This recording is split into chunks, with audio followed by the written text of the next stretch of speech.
Well, our top focus, National Security Advisor Ajit Doval met Russian President Vladimir Putin on the sidelines of the BRICS National Security Advisors meeting. And sources have said that Mr. Doval's visit was actually intended for him to go to Russia and it would be aimed at resolving the Russia-Ukraine war. He was reportedly carrying Prime Minister Modi's peace plan for President Putin. Now, in the talks, the Russian leader expressed hopes that Prime Minister Modi will travel to Russia's Kazan next month to attend the annual BRICS summit. Do note that NSA Doval's visit to Russia comes 2.5 weeks after Prime Minister Modi's historic visit to Ukraine. Here's a ground report. Days after PM Modi returned from Kyiv, NSA Ajit Doval met Russian President Vladimir Putin to share PM Modi's views to resolve the ongoing conflict. As Prime Minister told you during a telephone talk that he was keen to brief you about his visit to Ukraine and his meeting with President Zelensky. And he wanted me to come specially and personally and brief you about the talks. After receiving the brief, Russian President Mr. Putin has invited Indian Prime Minister Narendra Modi to attend the BRICS summit and also proposed holding a bilateral summit with him. We are waiting for His Excellency Mr. Modi in Kazan, and I propose to organize a bilateral meeting on the 22nd of October in order to analyze results of our joint work dealing with implementation of agreements which we reached during his visit to Moscow, and to discuss the future-oriented actions. Earlier this month, Russian President Mr. Putin had said that China, India and Brazil could act as mediators in potential peace talks over Ukraine. PM Modi is one of the very few leaders who has managed to visit both Russia and Ukraine and was able to put his views forward regarding the ongoing conflict. और मुझे लगता है कि युद्ध की सबसे पहली casualty किसकी होती है तो निर्दोष बालकों की होती है और वो बहुत दर्दनाक होता है। हम न्यूट्रल नहीं थे, हम पहले दिन से ही पक्षकार रहे हैं और हमारा पक्ष है शांति का। Mr. Putin has now invited Indian Prime Minister for BRICS summit to be held later this year and has proposed for a bilateral meeting. This development underlines the diplomatic efforts of India to broker peace between the two countries at a time when the West is rallying behind Ukraine for more offensive. Mohammad Ghazali for NDTV. Meanwhile, Russia has initiated a counter-offensive in the Kursk region just over a month after the rapid Ukrainian advance there. The full scale and potential outcome of this new operation, they are still unfolding, but reports indicate that counterattacks have begun along the western edge of the Ukrainian salient, with Russian troops making moves from several directions, the north, the northeast and the west, we're told. In response, Ukrainian forces have launched fresh assaults west of Snagost, aiming to counter the Russian push. But for the latest update, let's go across to Strategic Affairs expert Brahma Chalani. Thank you so much, sir, as always, for making time for us. Now, just to understand what's unfolding currently, Ukrainian forces had tried to make Russia nervous with their Kursk moves, to scurry to send troops from one area to another and to stop their offensive in key areas. But with this latest reported move, you think Ukraine has been caught stumped? Well, the Kursk incursion into Russian territory has failed to stem Russia's territorial advances in eastern Ukraine. Russia already occupies 1/5 of Ukraine. The Kursk incursion was a great publicity stunt on the part of President Zelensky, but it failed to make any strategic or military headway. In fact, this Kursk incursion came after Ukraine's failed counter-offensive of last year. So since last year, it's becoming increasingly clearer that Ukraine's war strategy is floundering. And now there is apparent Ukraine fatigue in the West. As the fatigue begins to set in, Ukraine is coming under subtle Western pressure. The Western rhetoric is still that we will stand with Ukraine. But quietly, Western officials are beginning to press Zelensky to revise his war strategy and adopt more realistic war aims and objectives. Well, Russian forces are making steady gains in eastern Ukraine, and analysts have been questioning the effectiveness of deploying Kyiv's limited resources in order to actually capture Russian territory, as you've been highlighting, Mr. Chalani. But as per the latest reports that have emerged, also more than $30 million worth of aircraft tires made by Western manufacturers were imported into Russia last year via intermediaries despite attempts to ban the trade. This is what a Ukrainian government agency has said on record. And as per the latest records that are available, the custom records, we can see that the vast majority of aircraft equipment were imported into Russia. They were produced by companies that are headquartered in France, Britain, the United States, and Japan. Sir, how do you think this is likely to impact the current state of affairs? The unprecedented Western sanctions against Russia were aimed primarily to cause the economic collapse of Russia and to force it to withdraw from the areas it has occupied in Ukraine. Both those objectives have failed because Russia has actually transited to a war economy. It has managed to ramp up its industrial capacity to manufacture armaments and critical munitions. And in terms of its territorial gains in Ukraine, it has consolidated those gains since it began its invasion in February 2022. So today, the Western strategy, while seeking to tighten any possible loopholes in the sanctions that they've imposed against Russia, they are at the same time, especially the Europeans, continuing to import critical materials from Russia. This is the irony of it. You know, at one side, they're trying to close any loopholes in their sanctions campaign against Russia. On the other hand, they're relying on Russia for critical things, including the Europeans are relying on Russia for gas.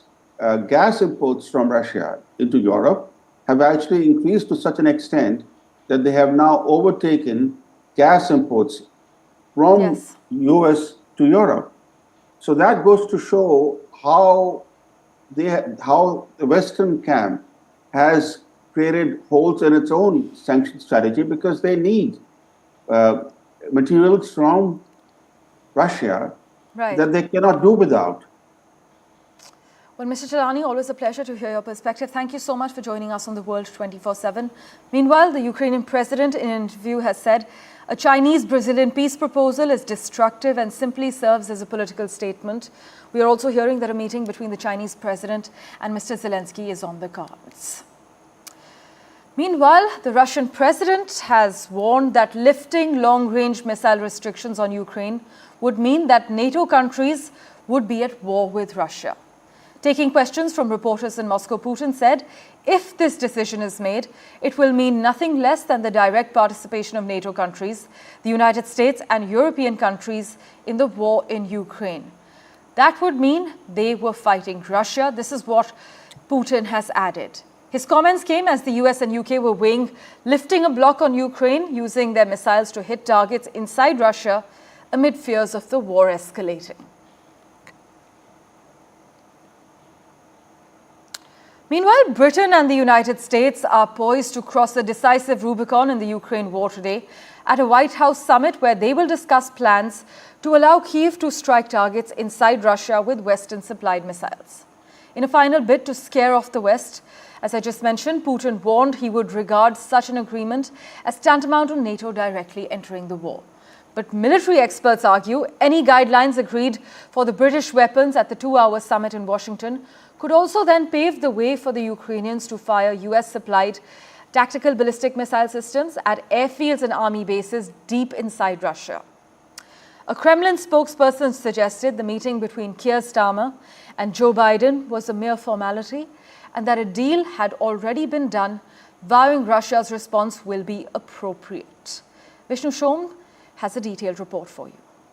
Why are we looking at Ukraine today? Not just because of this important visit, but also because there are now reports that the United Kingdom has cleared the use of Storm Shadow cruise missiles for use by Ukraine against targets deep within Russia. That may push Russia's red lines. Now, these weapons already exist, but to use them in territory which Russia hasn't illegally occupied might be pushing that red line. What are we talking about? Well, this actually, the Storm Shadow missile, it can hit targets more than 500 kilometers away. So it's already been integrated, as I said, into Ukrainian Air Force aircraft, including Russian-built Sukhoi 24 bombers. That's a legacy of the past. You can see that on a Su-24 bomber over there. However, these low observable, extremely sophisticated weapons can only be used on targets in areas illegally occupied by Russia. Now, however, that's set to change with reports that the UK has green-lighted the use of the Storm Shadow to use on targets in Russia far away from the war zone. Ukraine says it needs to hit Russian targets further afield to protect itself, while observers say that a Russian response to this could be massive. The international worry is that Moscow is seriously thinking about the use of nuclear weapons as the escalation matrix continues to rise. Now, what exactly are we talking about in terms of range of this weapon? Well, here's a map of Ukraine that you can see, and let's bring up Kiev to give you a point of reference. Kiev, the capital of Ukraine over there. And if you actually take a look at the areas which we've marked in blue, these are areas which have been occupied illegally by Russia, not just now, but from 2014 onwards.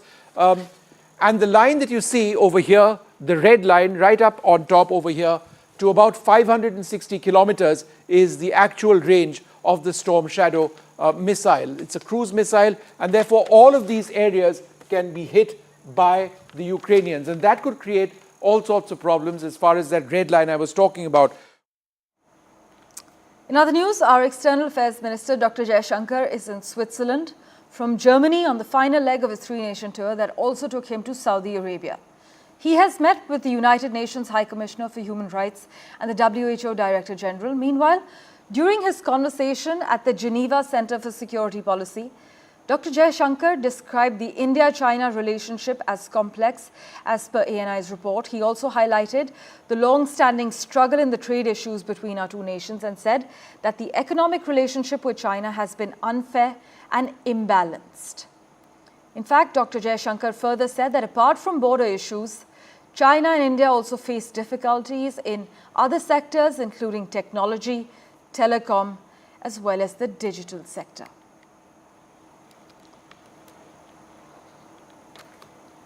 In a quick update from the United States now, Republican nominee Donald Trump has announced that he will not take part in another presidential debate with Kamala Harris ahead of the November 5th election. This decision follows several polls indicating that Kamala Harris won their recent debate. In fact, in a statement on social media platform Truth Social, Trump declared there will be no third debate. This comes after his debate on Tuesday with Harris and his previous debate with President Joe Biden in June. As per a Reuters Ipsos poll that closed on Thursday, Kamala Harris leads Republican Donald Trump 47% to 42% in the race to the White House, increasing her advantage after a debate against Donald Trump that voters largely think she won. Listen to what Trump had to say regarding not debating Kamala Harris again, followed by my colleague Benji Hayer's report. So because we've done two debates and because they were successful, there will be no third debate.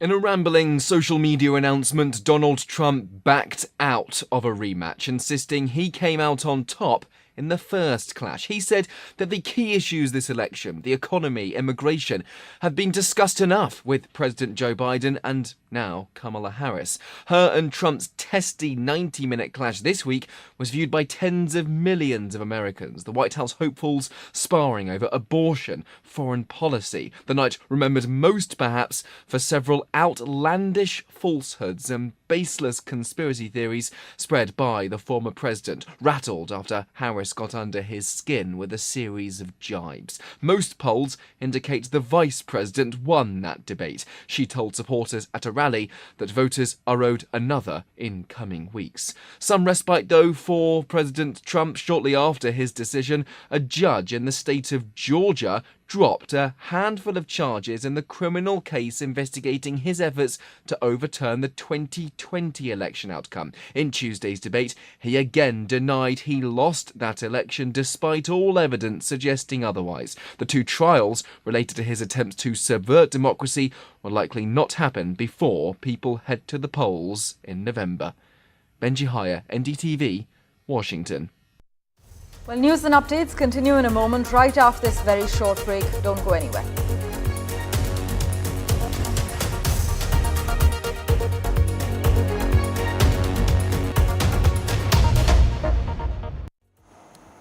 Welcome back. There will be no extra NHS funding without reform, the British Prime Minister Sir Keir Starmer has said, as he promised to draw up a new 10-year plan for the health service in the United Kingdom. This pledge came after a damning report warned the NHS in England was in a critical condition. The Prime Minister said the new plan, expected to be published in the spring, would be the biggest reimagining of the National Health Service since it was formed in the UK. However, the Conservatives have said the government needed to turn rhetoric to action after scrapping its plans to reform social care and build new hospitals. And finally, two astronauts, a billionaire and an engineer, completed the world's first private spacewalk in orbit outside a SpaceX capsule, wearing a new line of spacesuits in a risky feat previously exclusive to astronauts from national space programs. Take a look. 5, 4, 3, 2, 1, ignition, and 450 miles above Earth, this was not a leisurely stroll for tech entrepreneur Jared Isaacman and SpaceX engineer Sarah Gillis. They created history by setting off on the first private spacewalk on Thursday, giving a big boost to space tourism. Isaacman and his crew waited until their capsule was depressurized before popping open the hatch. Isaacman was the first to exit the spacecraft, joining an elite group of spacewalkers who until now had only included professional astronauts from a dozen countries. All four on board donned SpaceX's new spacewalking suits to protect themselves from the harsh vacuum. They launched on Tuesday from Florida, rocketing farther from Earth than anyone since NASA's moonwalkers. The orbit was reduced by half to 737 kilometers for the spacewalk. Bureau Report for NDTV World. Thank you for investing your time and watching this edition of The World 24/7. We'll keep tracking the latest updates for you. Do stay tuned.